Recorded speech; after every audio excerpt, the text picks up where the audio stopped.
तो आज हम देखेंगे साइलेंट हाइपोक्सिया या हैप्पी हाइपोक्सिया। साइलेंट हाइपोक्सिया का ही नाम हैप्पी हाइपोक्सिया है। ठीक इस समय ज्यादा कोविड-19 के मरीजों में जैसे सुर्खियों में आ रहा है, चर्चा में आ रहा है। सबसे पहले हम ये समझेंगे कि हाइपोक्सिया क्या है। तो हाइपोक्सिया क्या है? तो मानव शरीर के टिश्यू एंड ब्लड यानी ऊतक और रक्त में ऑक्सीजन न मिलने की स्थिति को ही हाइपोक्सिया कहते हैं। फिर से देख लेते हैं कि मानव शरीर में टिश्यू एंड ब्लड यानी ऊतक और रक्त को ऑक्सीजन न मिलने की स्थिति को हाइपोक्सिया कहते हैं। यह मानव शरीर के पूरे अंग को या किसी एक हिस्से को प्रभावित कर सकता है।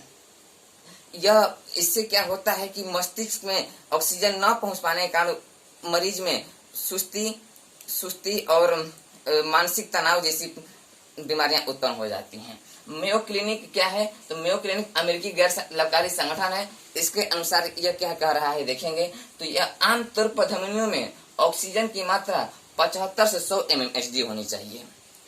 ये मेयो क्लिनिक का कथन है कि आमतौर पर धमनियों में ऑक्सीजन की मात्रा 75 से 100 mmHg होनी चाहिए। पल्स ऑक्सीमीटर के मापक रीडिंग पर 90 से 100% तक ऑक्सीजन की मात्रा होनी चाहिए।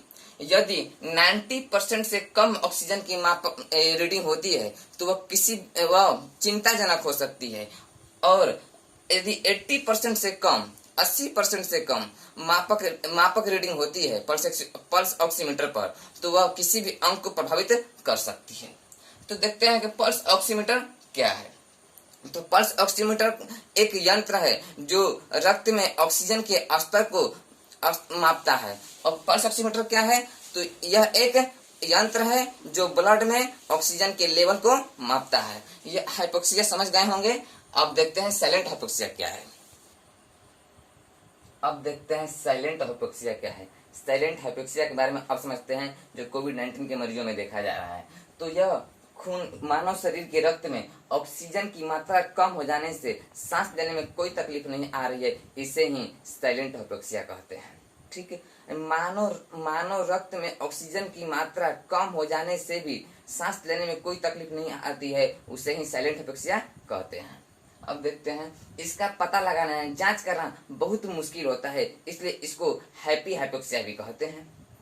कोविड-19 के मरीजों को देखा जा रहा है कि पल्स ऑक्सीमीटर की रीडिंग पर 80% से भी कम ऑक्सीजन का रीडिंग किया जा रहा है, और कुछ मरीजों में ऐसा भी देखा जा रहा है कि 50% से भी कम ऑक्सीजन का रीडिंग किया जा रहा है, जो आपको बता चुके हैं हाइपोहाइपोक्सिया में कि क्या प्रभाव दिखा सकता है।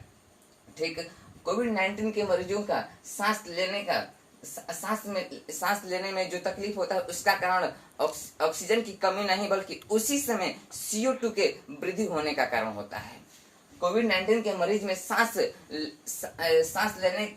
फूलने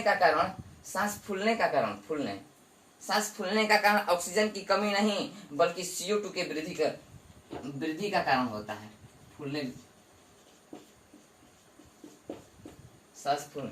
यह फेफड़ा क्या करता है कि CO2 को बाहर नहीं निकाल पाता है। CO2 को बाहर नहीं निकाल पाता, जिससे मरीज में घुटन होता है और वह सांस लेने में तकलीफ महसूस करता है। शायद आप समझ ही गए होंगे साइलेंट हाइपोक्सिया और हैप्पी हाइपोक्सिया क्या है। यदि यह पसंद आया होगा तो इसको शेयर, लाइक और कमेंट जरूर करिएगा और मेरा मनोबल बढ़ाते रहिएगा। थैंक्स।